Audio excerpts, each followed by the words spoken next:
Good morning dear student. मैं ब्रजेश जलावा एक बार फिर नए टॉपिक के साथ। हमारा चल रहा था B pharma first year first semester का इनऑर्गेनिक केमिस्ट्री, और आज हम स्टार्ट करेंगे यूनिट सेकंड। और यूनिट सेकंड का पहला टॉपिक हमारा यहाँ पे आपको पता है, पहला टॉपिक हमारा है एसिड बेस कॉन्सेप्ट।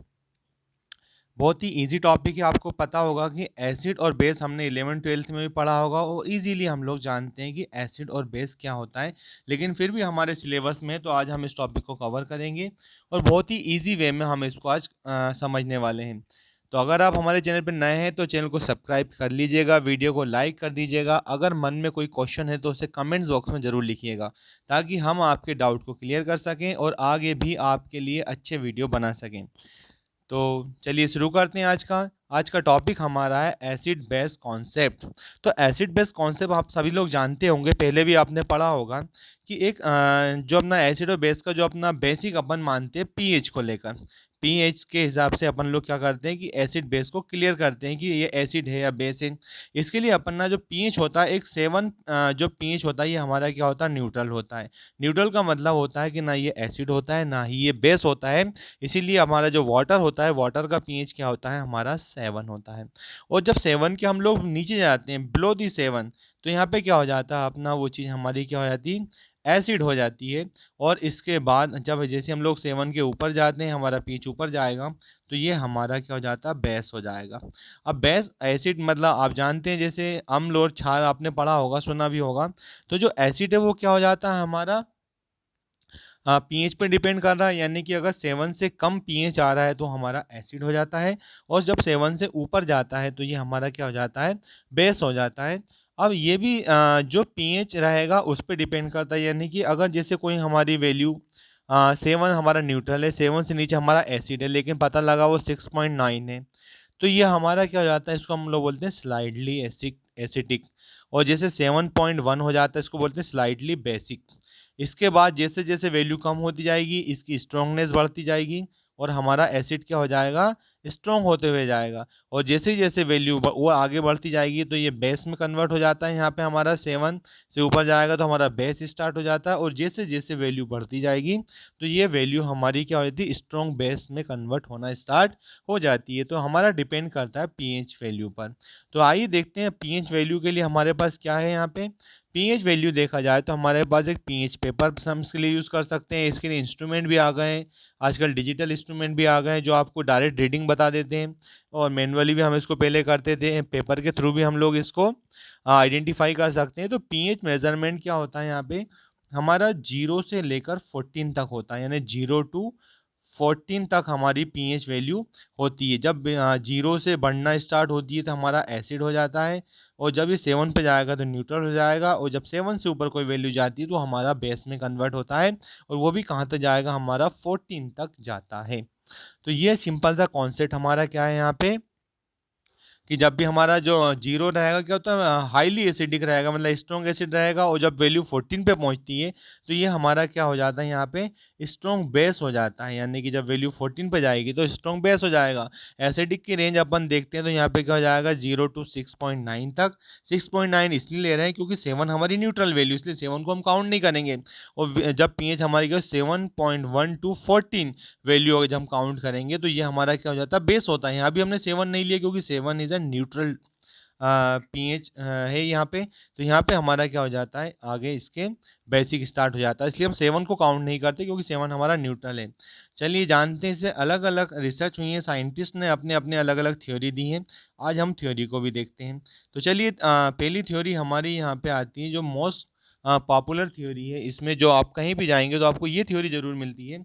ये थ्योरी है हमारी अर्हीनियस थ्योरी। अर्हीनियस थ्योरी हमारा 1887 में आया, और 1887 में अर्हीनियस ने क्या कॉन्सेप्ट दिया हमारा, अगर एसिड की बात करेंगे तो an acid is a substance, ऐसे substance that increase the concentration of hydrogen ion. यानी कि अपन यहाँ पे क्या बात कर रहे हैं, यहाँ पे ऐसे हमारे जो सॉल्यूशन रहेंगे जो जिनमें क्या होगा, हाइड्रोजन आयन की कंसंट्रेशन क्या होती है, इंक्रीज होती है, बढ़ती है, वो हमारे क्या होते हैं, एसिड होते हैं।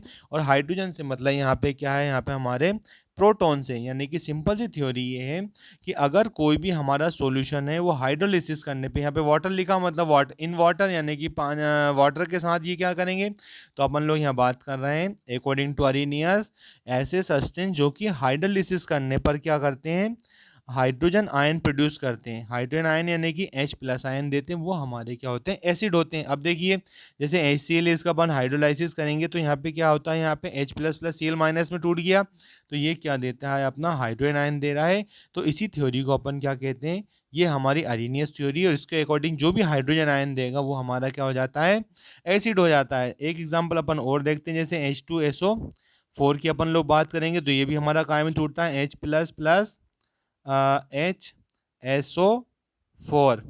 में टूट जाता है। तो यहाँ भी हमारा हाइड्रोजन आयन आ गया। तो ऐसे सब्सटेंस जो हाइड्रोलिसिस करने पर क्या करते हैं, वाटर में हाइड्रोजन आयन देते हैं, हम उन्हें क्या बोलते हैं, एसिड कहते हैं। इसी का अगला पार्ट क्या होगा हमारा, कि ऐसे सब्सटेंस जिनकी क्या होती है, कंसंट्रेशन में OH हाइड्रोक्सिल आयन ज़्यादा होते हैं। तो यहाँ पे जो हाइड्रोक्सिल आयन जो दे रहा है मतलब क्या होगा, ऐसे सब्सटेंस की हम लोग बात करेंगे जो कि हाइड्रोलिसिस करने पर क्या देते हैं, हमें हाइड्रोक्सिल आयन देते हैं। इसी को हम लोग क्या कहते हैं, ये हमारे बेस होते हैं। जैसे यहाँ पे NaOH हो गया, अपन KOH की बात करते हैं, ये भी कहाँ में टूटता है, हमारा K++OH माइनस में। तो यहाँ पे अपने पास क्या होता है, जो भी OH माइनस जो हमारा दे रहा है इसको हम लोग क्या कहते हैं, ये हमारे क्या हो गए, ये हमारे हो गए बेस। तो ये थ्योरी किसकी है, अरेनियस की है। अब इसके बाद हम लोग अगली थ्योरी देखते हैं। जैसे अगली थ्योरी हमारे पास यहाँ पे दी गई है, ब्रोंस्टन एंड लॉरी की थ्योरी हमारे पास है। ये थ्योरी कब आई हमारी, 1923 में। 1923 में क्या हो गया, सिंपल सी बात इन्होंने एक बात कही थी, जैसे अभी अरेनियस ने कहा था कि जो हमें हाइड्रोजन आयन देगा वो हमारा क्या होगा, एसिड होगा, और जो हमारे पास हाइड्रोक्सिल आयन देगा वो हमारा बेस होगा। ये दो चीज हमें अरेनियस ने कहा। इसी को एक और तरीके से यहाँ पे कहा जा सकता है कि ऐसे सब्सटेंस क्या है यहाँ पे, N acid is a proton donor. यानी कि कोई भी क्या होता है कि ऐसा सब्सटेंस जो कि क्या कर रहा है, हमारा प्रोटीन डोनर है, सॉरी प्रोटोन डोनर है, यानी कि हमारा क्या है, प्रोटोन को डोनेट करता है, यानी कि हाइड्रोजन आयन के रूप में करेगा। जो प्रोटोन को डोनेट करता है वो हमारा एसिड होता है, और जो प्रोटोन को एक्सेप्ट करता है यानी कि proton donor is a acid and proton acceptor को हम क्या कहेंगे, हमारा बेस है। ये सिंपल सी थ्योरी इन्होंने दी यहाँ पे कि जो क्या है, प्रोटॉन डोनर है वो एसिड है, और जो प्रोटॉन एक्सेप्टर है, जो एक्सेप्ट करेगा वो हमारा क्या होता है, बेस होता है।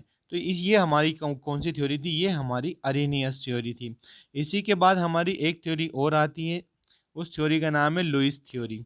लुईस थ्योरी की अगर हम लोग बात करें तो इसी जो कॉन्सेप्ट हमारा लॉरी एंड ब्रॉन्स्टन वाला जो कॉन्सेप्ट था, ये भी हमारा क्या है, 1923 में आया। एक ही साथ दोनों थ्योरी आई हमारी, मतलब सिंगल ईयर में आई थी 1923 में। तो यहाँ पे लुईस कहते हैं कि जो हमारे पास क्या होता है, इलेक्ट्रॉन प्योर पेयर एक्सेप्टर होता है, यानी कि इलेक्ट्रॉन क्या होगा, इलेक्ट्रॉन का पेयर यानी कि जोड़े में। आपने देखा होगा, आपने इलेक्ट्रॉनिक कॉन्फ़िगरेशन अपन इस तरह से उसमें फिल कर रहे थे। तो जो अपना इलेक्ट्रॉन पेयर क्या होगा, जो हमारा एक्सेप्टर होगा वो हमारा क्या होता है, हमारा एसिड होता है, और जो हमारा इलेक्ट्रॉन पेयर डोनर होता है वो हमारा क्या होता है, यहाँ पे हमारा वो हमारा बेस होता है। यानी कि हमारे पास क्या हो गया, जो हमारा इलेक्ट्रॉन पेयर डोनर है वो हमारा क्या हो गया, यहाँ पे बेस हो जाता है, और जो हमारा इलेक्ट्रॉन पेयर एक्सेप्टर है वो हमारा एसिड हो जाता है। अभी क्या था, अब देखो डोनेट और एक्सेप्टेशन का थ्योरी को कंफ्यूज नहीं होना है थोड़ा सा लेके, क्योंकि क्या है हमारे पास,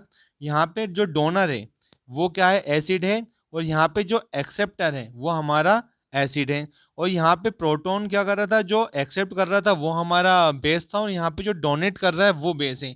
लेकिन दोनों में अंतर है। क्या कॉमन डिफरेंस है दोनों में, कि दोनों थ्योरी में डोनर और एक्सेप्टर हैं। लेकिन आप जानते हैं कि जैसे हमारे पास इलेक्ट्रॉन नेगेटिव चार्ज होता है, प्रोटॉन पॉजिटिव चार्ज होता है, और न्यूट्रॉन इस पर कोई चार्ज नहीं होता है, न्यूट्रल होता है। तो यहाँ पे क्या होता है, जो प्रोटॉन को डोनेट करता है यानी प्लस चार्ज, जो प्रोटॉन डोनेट करेगा वो एसिड होगा, और यहाँ पे जो इलेक्ट्रॉन को एक्सेप्ट करेगा, एक्सेप्ट जो कर रहा है वो हमारा एसिड होगा। और जो अकॉर्डिंग टू लुईस थ्योरी, यहाँ पे क्या होगा हमारा, जैसे हमारी अरेनियस में जो बेस था वो क्या था, प्रोटॉन एक्सेप्ट कर रहा था और बेस क्या करना है यहाँ पे, इलेक्ट्रॉन को डोनेट कर रहा है। सिंपल सा कॉमन थ्योरी को फिर से समझिएगा, कंफ्यूज होने की कोई ज़रूरत नहीं है। यानी कि जब हमारा कोई भी सब्सटेंस अगर प्रोटॉन को डोनेट करता है तो एसिड है, और प्रोटॉन को एक्सेप्ट करता है तो बेस है। और अगली थ्योरी में क्या है, जब इलेक्ट्रॉन पेयर को क्या करता है, इलेक्ट्रॉन पेयर को एक्सेप्ट करता है तो एसिड है, और इलेक्ट्रॉन पेयर को डोनेट करता है तो बेस है। तो आज की थ्योरी में इतना ही। ये हमारा एसिड बेस कॉन्सेप्ट था। आगे भी हम आपके लिए इस तरह के वीडियो लाते रहेंगे। आपके मन में कोई अगर कोई सवाल हो या आपको कोई चीज़ क्लियर नहीं हो पा रही है तो आप कमेंट बॉक्स में कमेंट्स करके ज़रूर बताइएगा, हम उस पर वीडियो बनाएंगे। तब तक के लिए नमस्कार।